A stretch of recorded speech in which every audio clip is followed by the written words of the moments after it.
Hi, flower lovers. It's great to have you back on the podcast. Today is going to be a special spotlight on my pod partner, Rochana. Rochana is a certified herbalist and flower essence practitioner who specializes in working with highly sensitive souls to turn their sensory challenges into superpowers and thrive in an insensitive world. Prior to this work, Rochana worked in corporate tech for several decades, and the challenges of being highly sensitive in this environment informs her work, where she creates custom flower essence blends for clients and provides holistic integrative coaching to address nervous system overstimulation, healthier habits for stress management, and strategies for managing sensory stress in the workplace and at home. Rochana is a graduate of the Herbal Academy and the School for Evolutionary Herbalism. She's had flower essence training from David Dalton with Delta Gardens, Sarah Crow at Floracopia, Deborah Craden at Flora Corona, Cynthia Kempshearer at Desert Alchemy, and Judith Polerans at Alaskan Essences. She also has extensive aromatherapy training, shamanic journeying training, and apprenticeship, and has received certifications in transformational and integrative cognitive behavioral coaching. Is there anything you don't do, girl? Well, a few things, but I do like to branch out. Well, you are certainly well-rounded, and I think that really serves your clients well. And I'm really glad to be talking about your work today on the podcast. We've been wanting to talk about this topic of the highly sensitive person for a long time, as this is your specialty. This is your field of in interest, and it certainly is informed by your personal relationships with this topic. I would love to know a little bit about what we mean when we say what is a highly sensitive person. Yeah, of course. So it refers to sensory processing sensitivity. And this is work that was originally researched by Elaine Aron, and she's written several books about it. And it, in a sense, means that it's people, and it's not a disorder, so it's not the same as sensory processing disorder, but it is a way that about 20% of the population relate to the world. It's, really the core trait. It's considered a personality trait that is inherited and genetic, and that it came about as an evolutionary advantage, and it's even in 20% of animals as well, roughly. But the core trait of it is depth of processing. So what that means is we just tend to, and I say we because I am a highly sensitive person, which is why I went down the rabbit hole with it. And it's really about thinking deeply and really processing, like thinking about things from every angle, internalizing these thoughts and information, noticing patterns, and storing those and kind of cataloging them and comparing them with past experiences. It can make people more intuitive because they might know something without knowing how they know, but it's because we do this. We tend to just sort of notice everything. And there's also some other criteria for being highly sensitive, and the way Elaine Aron lumps these things together. She does have a self-test on her website, so that's a really easy way to know if you're highly sensitive, is to just go and answer some of those questions. But she categorizes them into like 4 areas. So the one is depth of processing. Another is emotional reactivity and empathy. So the emotional, not reactivity, but responsiveness. So it's really like really experiencing the emotions, the higher highs and the lower lows. And positive experiences can be really positive for us, but negative experiences can be even more negative for us than maybe than other people. And then with the empathy part of it, it's been shown that our mirror neurons, which is a more recent discovery in brain science, but that's what everybody has mirror neurons that help us relate to other people. And if we see them in pain, we know what they're feeling, that kind of thing. Another arm of this piece is sensory sensitivity. And that is where, everything involved with our senses, what we see, what we hear, what we smell, it's a little bit more intense, or, the intent strong smells, bright lights, loud noises can really agitate us or set us off. And it doesn't mean we have necessarily better vision or, uh, than other people, but it means we might just notice more with our eyes, to see things that are, that other connections and things that other people might not see. But it's interesting that it does really, for me, become a very physical sense, a very physical sensitivity. Mm. The fourth thing is overstimulation. So obviously somebody who is dealing with processing everything more intensely and being more affected by their senses and the noises and the lights, that might have more of an emotional reaction to all the things going on around us. We get overstimulated really quickly, really easily, especially in environments that are complex, that have many of these things happening, or that just go on for too long. So we don't have the stamina to hang out as long in these environments. And so that is DOES, DOES, the depth of processing, the overstimulation, the empathy, and the sensitivity that are the hallmarks of this trait Mm. of being HSP. Wow, really interesting. I'm glad that you've gone, so deep into this. It's not something that I've really ever explored. I've sort of heard about it, but I've never, read into it. But listening to your breakdown of it, I'm thinking, check, check, check. And I'm willing to bet that a lot of our listeners are also feeling that way as well. I would be inclined to think that people who are interested in flower essences are probably pretty heavily weighted towards this population. Absolutely. I mean, I think most people who are attracted to flower essences are, on that spectrum of sensitivity in some fashion or another. Another hallmark of HSPs is being more sensitive to what I would call chemical medicine, whether that's pharmaceutical or even herbs. The body seems to not need as high of a dose, or or have more, might be skewed to having more of an adverse reaction even. And so that's another reason why flower essences are such a great thing to have in the toolbox for the highly sensitive person. Wow, yeah, absolutely. I think this is really insightful, and I really appreciate that you've done all this work on this. And how did you come to the place of learning about this and exploring this? Tell us a little bit about your story in life.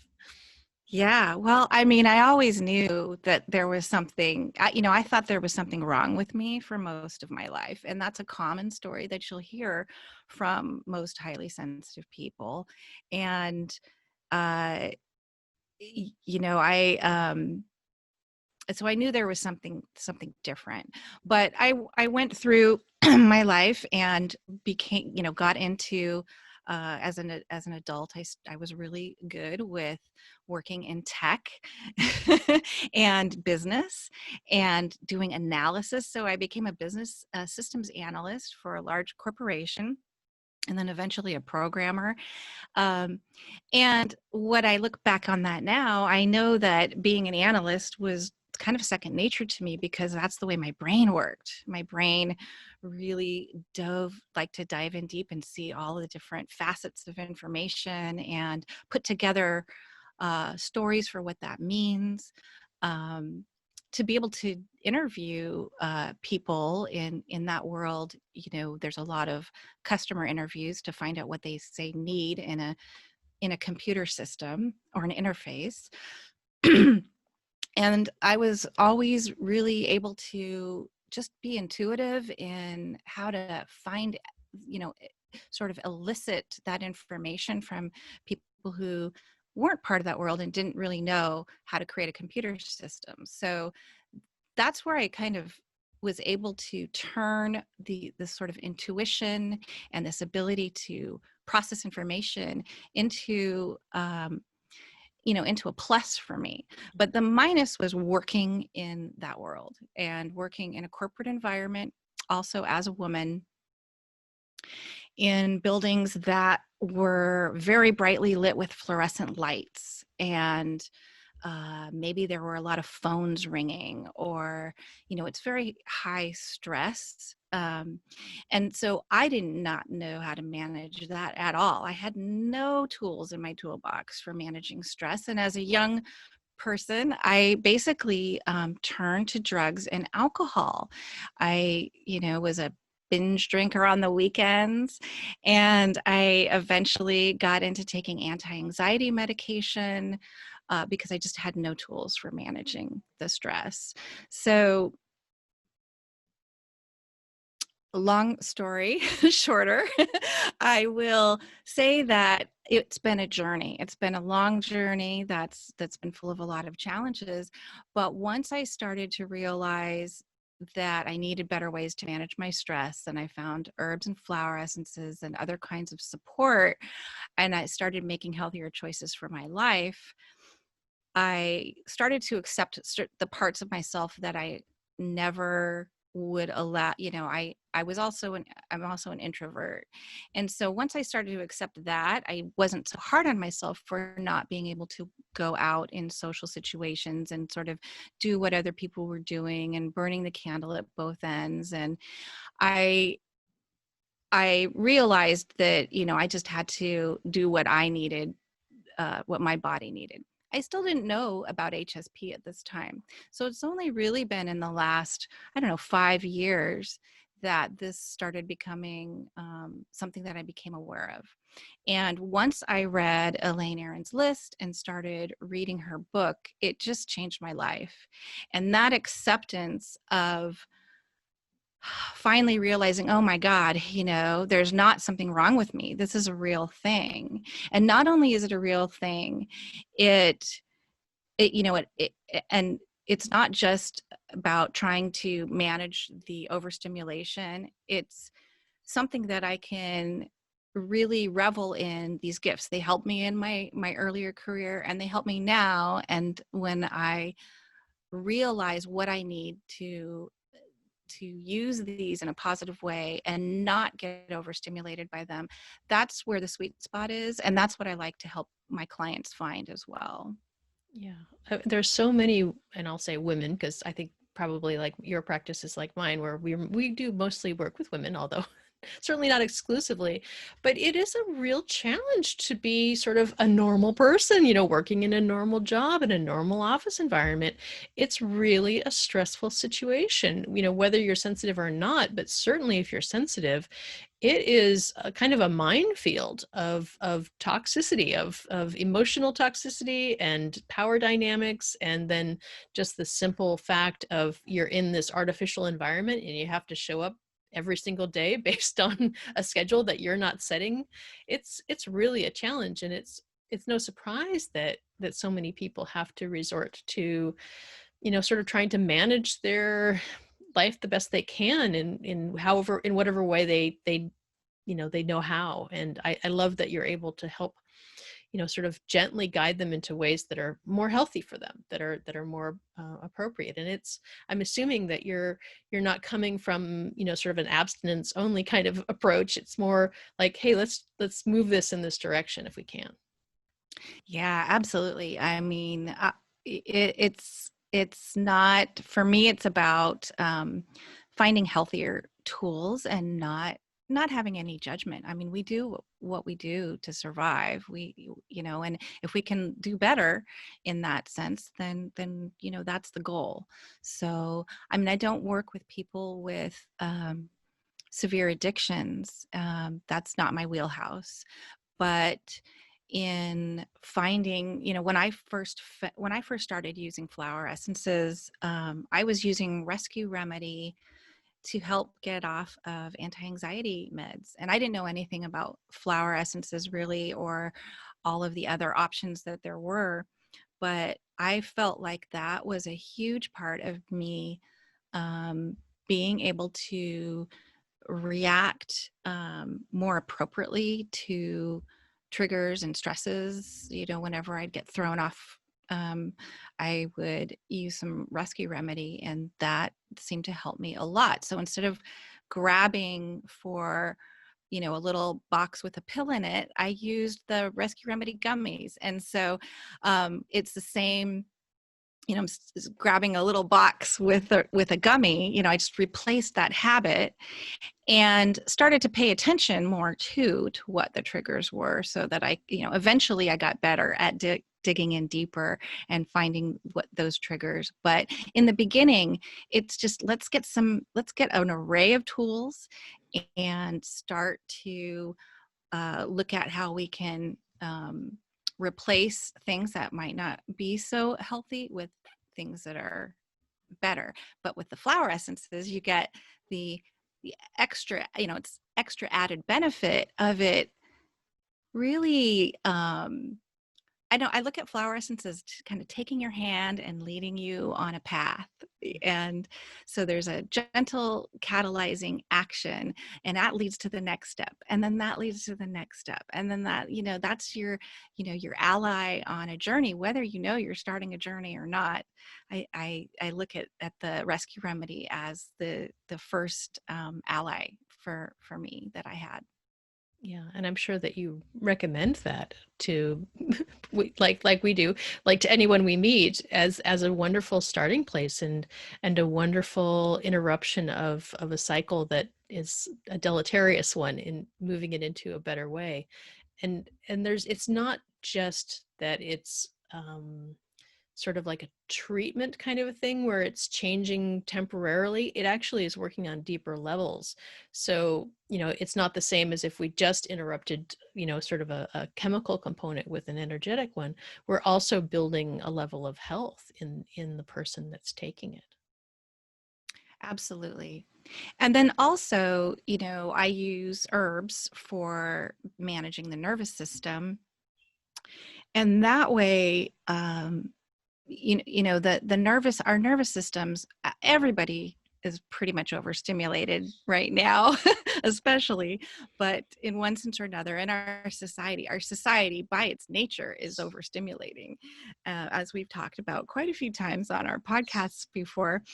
Um, but with the highly sensitive person, it's even more intense, and it's even more, I can feel it when my nervous system is taxed. I don't know how to explain it exactly, but there's just a physical feeling of that. And herbs and well, foods, lifestyle, all of it play into that. But there's some great gentle herbs that most people, depending on, herbalism is individual to the person's constitution, and they should work with somebody or take into account their contraindications before getting started on any kind of herbs. But there are some kind of general ones that are widely used and have a long, safe history of use, and most people can tolerate. And those would be things like skullcap, ashwagandha, passion flower, chamomile, milky oats. All of, some of those are what's considered neurotropho restorative herbs. And they not only help calm the system, but also rebuild damage. So, we're getting a lot of damage from stress and toxins, and this can help rebuild it for having that strength. And that's a little bit of a backbone that I like to make sure that people are at least aware of, even if they don't choose to follow the herbal medicine path. It is absolutely a great thing to have a few things like this that they can put in their, what I call, their toolbox to cope with the world and and in conjunction with flower essences. Yeah. And I love the gentle approach as well.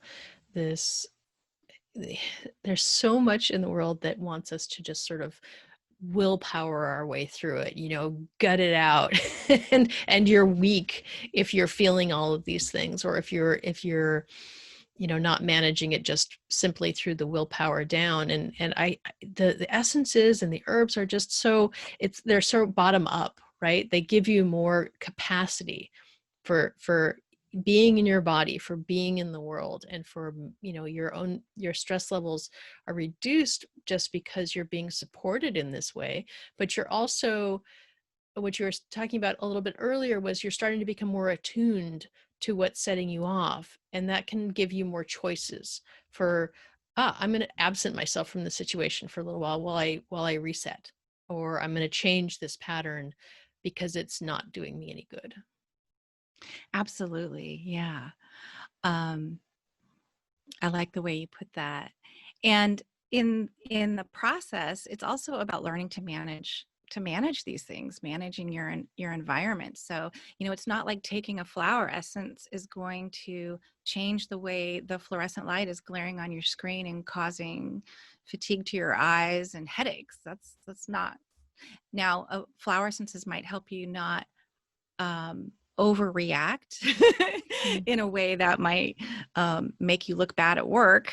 They might help with your emotional acceptance of the situation while you address, while you start to address that. So um I in my work, I have stories of, I was the person who would request to have the fluorescent lights above my cubicle turned off, and I had to do this every time I moved cubicles and make sure that my cubicle neighbors were okay with it. And I got a letter from my eye doctor that it was hard on my eyes. My doctor, before blue blocker glasses became the rage, like a decade ago, I got glasses that had a anti-glare and a blue blocking tint. That I'm wearing them right now. Actually, they look a little bit yellow, and that's the reason why. And so, I had to learn how to work the system so that the system could work for me. Now, if I had approached that by just complaining to my boss or my neighbors that, I just can't stand it, and then becoming grumpy in all my interactions, that could have been very easy to do, but that would have hurt me in that job, in my reputation, right, in that world. And so I learned how to get the doctor's note, send it to the HR and the right people, and officially get those lights turned off, and learn. And that's one aspect of managing the environment. And you have to be a self advocate, because the world isn't going to do it for you. And we know this with all sorts of situations, but especially with highly sensitive people, because 80% of the population is not sensitive. So they have no idea. They don't know. They just don't know how hard it is for us, and how that can affect our work so much, or our well-being so much. No kidding. And how amazing that you've tread that path before so that you can help the people you work with to, practical stuff, like really nuts and bolts. Like, this is how you can get this done. This is how I managed to work with that situation and help make it better for myself. So that just, man, I love good practical stuff. Yeah. It's survival stuff. It's survival gear for the modern workplace. Really cool. Absolutely. And these are the kinds of tips I'm going to put in the course that I'm working on. Um, you know, Things like having a good set of noise canceling headphones are make it or break it for somebody in this situation. All the little things, what kind of light bulbs you put in your lamps. There's so many things that over decades of being a highly sensitive person, not just at work, but at home and with, wherever the environment is, I'm sort of really tuned into the different ways that that somebody's environment can affect their mood and their well-being. And most people don't even realize it. They just sort of tend to ignore these things. And the more we can manage it where we can, and then work on letting go where we can't is the key. Well, I'm really looking forward to the completion of your course and the publishing of your course, because it's going to be an incredible resource for sensitive people everywhere. So let's start talking about some essences that can be very helpful for this type of person. What are some of your top 5 or whatever essences that we can talk about Yeah. that can help? Well, I would say my number one is pink yarrow, and I make my own called Island Pink Yarrow. So it's a different species than the pink yarrow that um, FES has. Um, Mine is Achillea borealis, which is actually the species that Alaskan Essences has for their lavender yarrow. But the Island Pink is a yarrow that it comes, I believe, from the Channel Islands, if I recall correctly, of the California coast. It's a bright pink, and it just feels like what I think of it as like a warm pink fuzzy blanket. And it just helps give that feeling of being held and protected in your sensitivity in the world, but not shut off from it. So that'll go into almost every blend that I have for clients that have high sensitivity. The other yarrows as well. The white yarrow, of course, we always talk about that, and I think of it as having like a ball of bubble wrap around you, so things just don't penetrate your field so easily. And The two of us are just, I thought I'd throw this in here because the two of us are both, not only are we practitioners, but we're also essence makers as well. And so somebody who's working with you gets the advantage of essences with whom you have intimate friendships. So these are essences that you make yourself in your own garden or in other gardens. And so you're bringing that added layer of essence magic to people that you work with, just to clarify that, and as well as you use essences that are sort of in the sort of the essence books, the commercially available essences, as do I think both of us. We both use a lot of essences that are part of the oeuvre, as it were, and then also essences that we make ourselves. So I just wanted to explain that if anybody was a little confused as we were going along, because we do talk mostly about essences in the world that are available that you can access. But since we're really digging into your practice and what you offer, this quality of bringing your own essences into your formulas for your clients is just so much more love. It's great. I'm so glad that you clarified that. Yeah, I know, well, you and I on our podcast, we like to talk about things that people could go out and find. But in our practice and in my practice, I have a lot of essences that I've made, and I have made them from the Northern California coastal regions around Sonoma County, and some are from that I've grown myself because they're from places I don't travel, but a lot of them I have worked with plant allies and tree allies from the forest where I live and the fields in this area.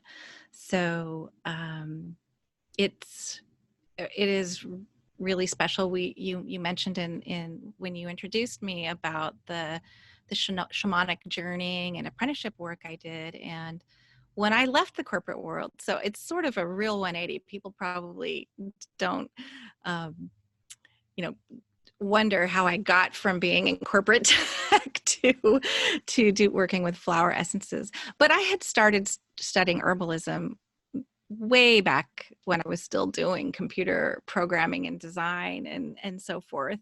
So it started a long time ago. And then by the time I was ready to leave and took a sabbatical, that's when I started doing things like apprenticeships and learning how to journey, learning how to really attune with the plants, doing plant diets or dietas, um, which is a practice of really ingesting them and journeying with them and really getting to know a plant ally. So that's where I come from with having my own essences. You know, it's a practice that I do to develop these relationships with the plants and to really get their information and be able to be able to translate that for the world. And I think that right there is a perfect example of using my sensitivity um, in order to, you know, using it as a gift, being able to tune in with a plant and see its signature visually, you know, using my senses of sight and smell and touch, and then using the depth of processing to uh, kind of put all those together, and then the empathic piece and intuitive piece to really just sort of receive these downloads of information that I think the plants can give us. And I cut in with you with the with the golden yarrow, and I don't want to miss the golden yarrow because, you know, the whole yarrow family is pretty much the poster child for sensitivity. And so we talked a little bit about the pink yarrow, and pink yarrow was for sure one of the essences that came to me the first when I first started using essences and working with essences, because the the quality of being an emotional empath is very challenging to work with at first. You know, it's really tough. It's tough to feel everything that everyone else is feeling, and like you, I've learned to. It's become an ally for me. It's become part of who I am and part of my skills and my work. But at first, boy, it's a nightmare. So I wouldn't want to cut short our Yarrow conversation, because for anyone listening who feels highly sensitive or identifies as highly sensitive, Yarrow is a really good starting place in all the different possibilities. So the golden Yarrow was one that you mentioned a little bit briefly. Is that one you want to expound upon a little bit more? Absolutely. Yeah. I love that one, especially for, you know, being out in the world and being to just feeling more connected to your center, the third chakra, and having that sort of that yarrow protection while you're projecting. And I'll just say, you know, when I when I was in the corporate world, you know, I used to look at color therapy and color magic and use that in the office. And I remember reading a tip about protecting your third chakra, you know, and one of the things that you could do was take a yellow file folder and hold it in front of your stomach as you walk around. That's it. And I did that and it worked. And so it's, what is funny about that to me is that when I think of golden yarrow, I think of that story, and and it's my yellow folder that I'm protecting my chakra. That's great. That's a great visual image, because yeah, that's really what the golden yarrow is all about. It really helps. I use it so much for people who draw a lot of attention and are having some challenges navigating that. Certainly Mm-hmm. someone who, when you are first trying to kind of get out in the world a little bit more, like when we were first starting our podcast together, Yep. it feels really vulnerable when people can see you and our people are noticing you. Yeah. It's really scary stuff. So for anyone who's doing that sort of work, or is a little bit challenged with that experience, a golden yarrow is a good way good possibility. Yeah. Giving a presentation, doing a video. There's so many applications for it. And what you mentioned about being the empath and the emotional empath is such a big part of it. And so learning how to manage our energy is a big challenge, and something that HSPs need to work on. What I would say too, the term HSP and empath get thrown around sort of interchangeably a lot. And there's some different thoughts about that. Elaine Aron has empathy as part of the HSP spectrum, but Judith Orloff, who has written books about, I think it's the Empath Survival Guide, I can't remember the name. She talks about that. She says that there's a lot of overlap, but all empaths are HSPs, is what she says. And so the way I see it is, if somebody really resonates to the label empath, that and that part of it is higher for them, then I see like the different pieces of the spectrum, the depth of processing, the sensory sensitivity, the overstimulation. It's like each of those is on its own spectrum.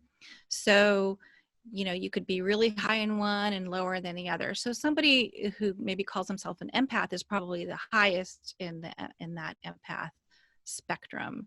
And there is so much overlap. So the things that would be helpful, the flower essences that I've had success with myself and with my clients in helping the piece where somebody might be overly empathic to where they just can't discern what's theirs and what's other people's. The Yarrow is a big part of that. But I also really like black tourmaline, because black tourmaline lets us release what's not ours. It helps us release toxic thoughts and feelings, and especially what's not ours.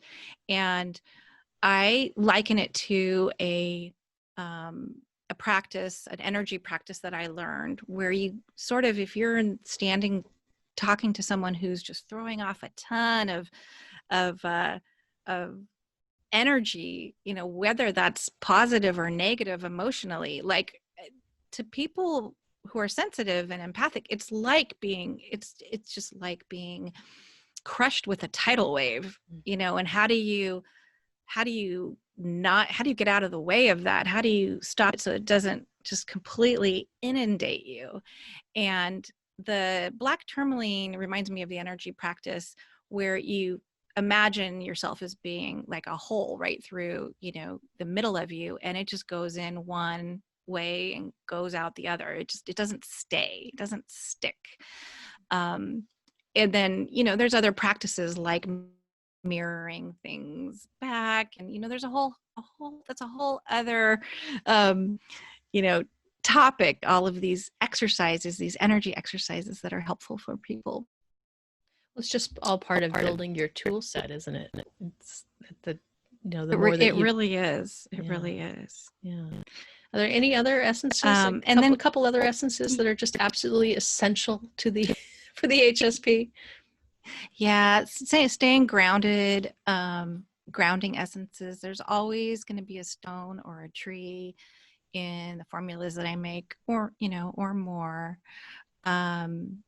So I think the hematite is a really good one. The tree essences, the redwood, of course, always helpful for learning how to work with the community and have that long view. I really like a flower that I found here in the forest just last spring, and I'm starting to use it more with my clients, and it's called Western Heart's Ease. And it it's just such a beautiful, sensitive flower in the viola family that helps us both attune to uh, our heart chakra, where we can see and empathize what other people are going through, but in a way where we don't take it on, in a way where we can be just more observant and let it happen without it affecting us. So I'm working more with that one, and it's just a really beautiful essence. And it's similar in a way to the Alaskan essence, the white violet, that also has a similar property. Yeah, well, a lot of there's violets in so many different systems. I know the white violet and the yellow violet in Alaskan, but also just violet is available from the Flower Essence Society, and they all fit in that family of sensitivity and how to work with your sensitivity and how to manage it. It's just it's who you are. It makes you unique and special, and also it has its own little challenges. So work with those, get some tools, get some skills, and life gets so much better. Yeah. And I think that's probably something that you can shine a light for the clients and your people you work with, where you know where they're at, what life is like when you're just starting on this path, and you can help them find some hope and some possibility that things can be better, things can get easier. Yeah. Themes of self-acceptance and self-esteem are usually part of the picture, because like me, many people thought there was something wrong with them their whole lives. So it's a matter of learning to love that part of yourself that you were ashamed of for a very long time. And so uh, flower essences like that work with those themes, flower essences that work with the theme of um, also, the self-medication is, there's a core thing about that that's looking outside of yourself for support. And then part of that emotional process is learning to look within yourself and trust your body and trust what your body's telling you, and so forth. Mm. I just love this topic. It's really near and dear to me, even though I'm not coming from it from the same perspective. I love what your journey has brought you to and how you're able to help people. Are there any like areas that we haven't yet touched on, or like parting thoughts that you want to share with somebody listening? Yeah, well, of course, there's more that can be talked about, but uh, you know, the the thing that I would say is, if you have any thought that you might be highly sensitive, go to Elaine Aron, Aron's website to take the HSP test, and you can also go to Judith Orloff's site to take the empathy test and see how you do on both of those. And the main thing is to really realize that there's nothing wrong with you, and that it's okay to be sensitive. It's a word that gets, it's not it's a word that kind of negative in a lot of ways in this society, especially for men. I don't work with a lot of men, but 20% of men are highly sensitive too. And it's not just a female thing. And again, the animal studies have proved that it's not just a human thing. Mm. It's an evolutionary trait. And the reason why it's an evolutionary trait is because it helped our species survive. Um, in ancient times, they needed somebody who was highly attuned to the environment, and where's a good place to set up camp, and where are we going to be safe from all these different threats, and what plants are going to help heal our health issues and wounds and so forth. And and throughout history, we think that it's been the highly sensitive people who were maybe the herbalists and the advisors to royalty and things like that. So, when you can get to a place where your boss at work is appreciative of the insight and knowledge that you bring, or however it is that you're in your life, then we feel like validated. And so, my goal is to help people understand their sensitivity and then manage their environment and then get to the place where they can be appreciated. And that might require some life changes. But feeling validated for highly sensitive people and appreciated it's so big. It's such a big thing. Like, we really need that, and not in an unhealthy way. But in order to deal with the way of being highly sensitive, it's like that's our payoff. So we do need to find that, and I like to help people on that journey and finding it. Awesome. How do people find you? How can we get in touch with you? Yeah, my website, wiseflowerwellness.com, is a great way to get in touch with me. Also on Instagram, Wiseflower Wellness, and Facebook, Wiseflower Wellness. Awesome. Well, it has been really fun sharing your expertise. I'm really glad that we sat down to do this today and learned a lot more about this topic of being a highly sensitive person in this world. So thank you so much for sharing with me and sharing with our listeners. And listeners, thank you so much for spending time with us. We are really glad that you are along for this ride, and we're just we're enjoying so much hearing from you on the socials and in private messages. We really enjoy hearing from you. We really enjoy your feedback.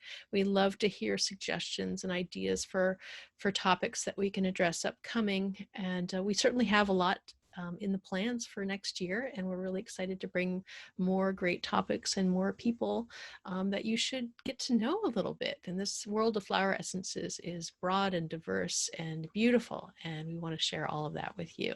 So thanks for being along for the ride, and we'll see you next time.